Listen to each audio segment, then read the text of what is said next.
A quinta-feira do Internacional será marcada por cuidados especiais ao meia e camisa 10, Alan Patrick. A ideia do Departamento de Futebol Colorado é descartar uma lesão ligamentar no tornozelo direito do jogador, que poderia fazer com que ele pare até mesmo 3 meses e acabe por ficar de fora do Campeonato Gaúcho. As imagens trazidas desde o 19 de outubro são desoladoras e o jogador tem no mínimo 10 dias de parada em uma avaliação preliminar do Departamento Médico Colorado.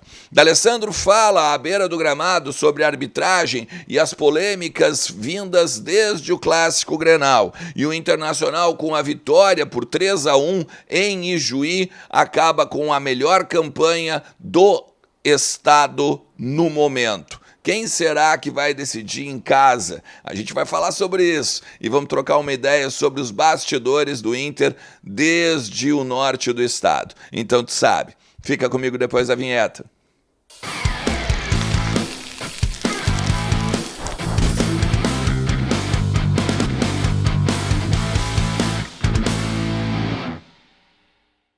Fala Colorado, fala Colorada, como é que vocês estão? Tudo certo? Tudo beleza? Bora falar do Internacional, atualizar as informações do nosso clube, entender um pouquinho do que está acontecendo nos bastidores do Beira-Rio, principalmente no CT Parque Gigante, onde o Internacional agora cuida de Alan Patrick. Retornados já os jogadores e comissão técnica, departamento de futebol como um todo, desde Ijuí, agora é a vez de exames e também até mesmo já algumas avaliações preliminares a respeito da torção no tornozelo do camisa 10 e capitão colorado. Faz o seguinte, fica comigo até o final do vídeo, te inscreve também no canal, ativa a notificação e bora lá falar cada vez mais do nosso Internacional, porque sempre tem muito pra gente entender o que está acontecendo no nosso Colorado. Sem contar aquele like, o teu compartilhamento, a tua inscrição no canal, sempre muito importante aqui.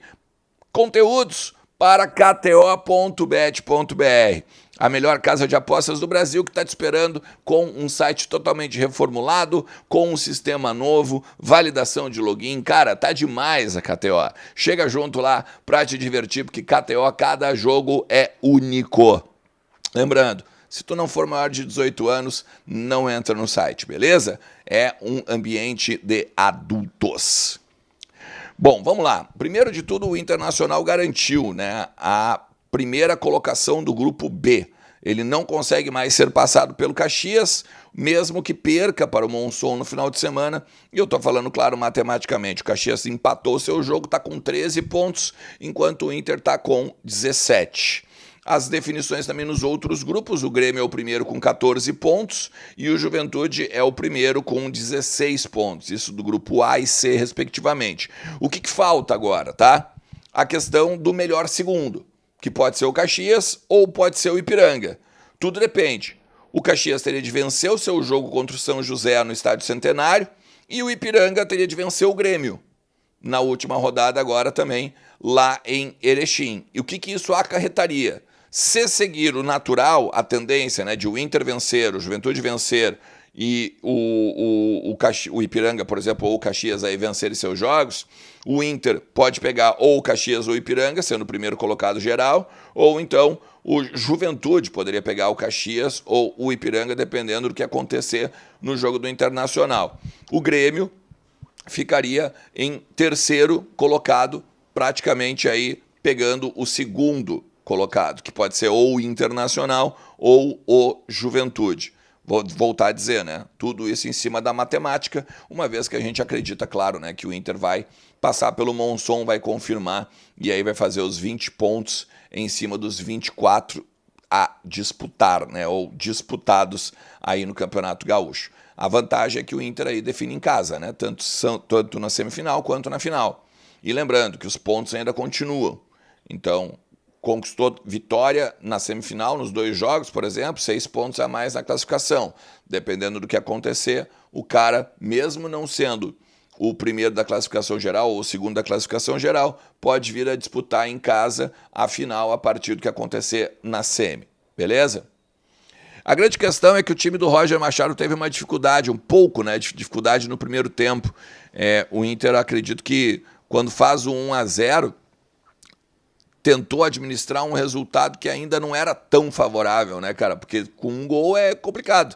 Tu pode, num lance fortuito, acabar tomando o empate, né? E o time do Yarley acabou chegando num empate com uma bola parada, um gol de cabeça, algo que o Inter tem que corrigir urgentemente, né? O Inter toma muito gol de bola parada desde o ano passado, então o Inter tem que corrigir rápido isso.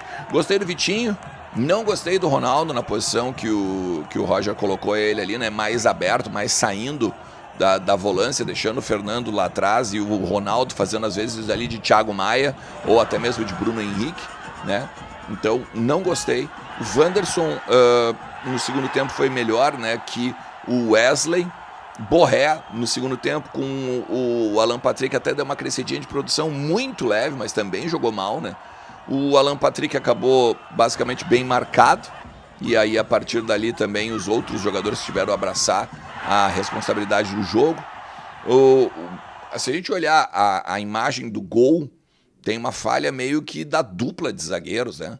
O Vitão tá na frente e o Vitor Gabriel tá atrás. Então, quando a gente vai lá e toma o gol, é uma falha meio defensiva, meio em conjunto, se a gente for pegar. E aí, por isso que eu digo que a gente tem que melhorar essa questão. Mas eu quero falar mais de bastidores, tá? Claro, dá para destacar o Ener Valencia também, né? E eu acho que é importante destacar o Ener Valencia porque é um cara que tem hoje um custo-benefício que não agrada, né, a torcida. E aí tu tem ali ele saindo do banco, fazendo um gol, dando uma assistência para o gol do Wanderson. Em tudo isso aí, né, também conta bastante agora para a continuidade do Campeonato Gaúcho e até mesmo da temporada, tá? Só que os bastidores do jogo, né? O Roger já deixou claro que o Bruno Henrique é o substituto do Thiago Maia, se o Thiago realmente não fechar com o Santos. E ontem o presidente do Santos já estava dizendo que é uma negociação difícil e tal, e o Inter está meio de stand-by, pensando se o Santos não vai roer a corda mais uma vez. Lembrando, né, tem um documento de transferência já assinado pelo Internacional, mas não assinou o Santos ainda, justamente pela movimentação dos 2 milhões e meio de euros, mais a dívida do Flamengo. Isso é bom deixar claro também. O Inter com o Flamengo já está certo na questão da transferência da dívida. Está tudo ok, principalmente porque o Inter já entrou em contato com o Flamengo para falar a questão do pagamento dos 750 mil euros e a partir desse pagamento já comentou, mas sei que o Santos quer pegar o Thiago Maia, daí daqui a pouco eu repasso a dívida e está tudo bem. E aí o Flamengo já disse, não vou me opor, está tudo tranquilo nesse sentido. Na questão do Alan Patrick, tá? É o seguinte, teve uma torção no tornozelo direito, vocês estão vendo as imagens aí, elas são desoladoras, né? São tristes, porque ele está sendo carregado, né, para o vestiário, ele não consegue pisar direito.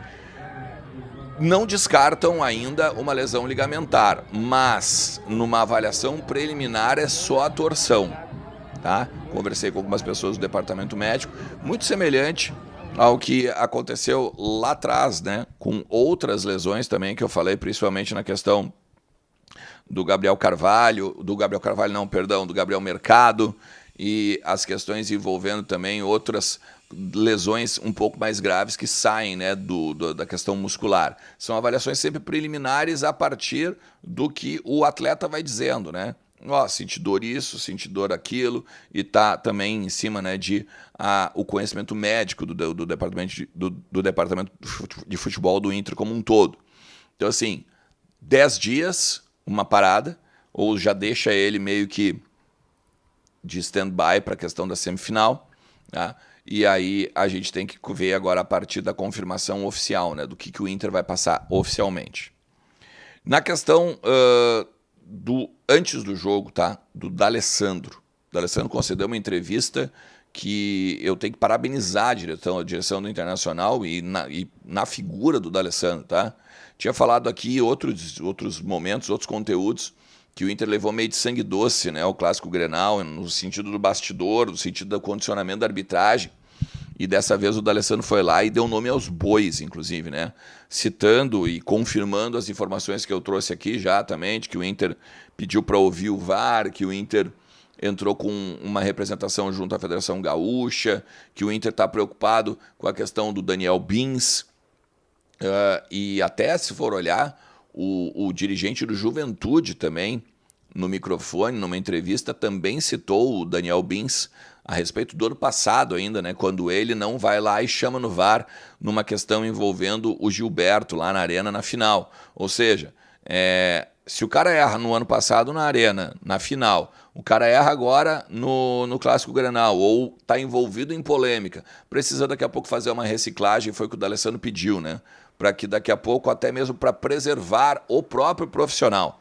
Dava para perceber muito claro, né, que o D'Alessandro estava cuidando as palavras, né, justamente para não pegar e levantar um falso testemunho contra o Daniel Bins, né, ou até mesmo fazer algo leviano, o que não é o feitio do D'Alessandro, né. Até o Diori Vasconcelos, ele fala na GZH que o D'Alessandro estava constrangido. Pelo contrário, Diori, pelo contrário, o Internacional foi ali defender os seus interesses e não era constrangimento, era cuidado, justamente pelo tamanho que o D'Alessandro tem e pela importância da fala do D'Alessandro. Ele não pode ser leviano de dizer que o Daniel Bins, por exemplo, roubou para o Grêmio. É óbvio que ele não vai fazer isso.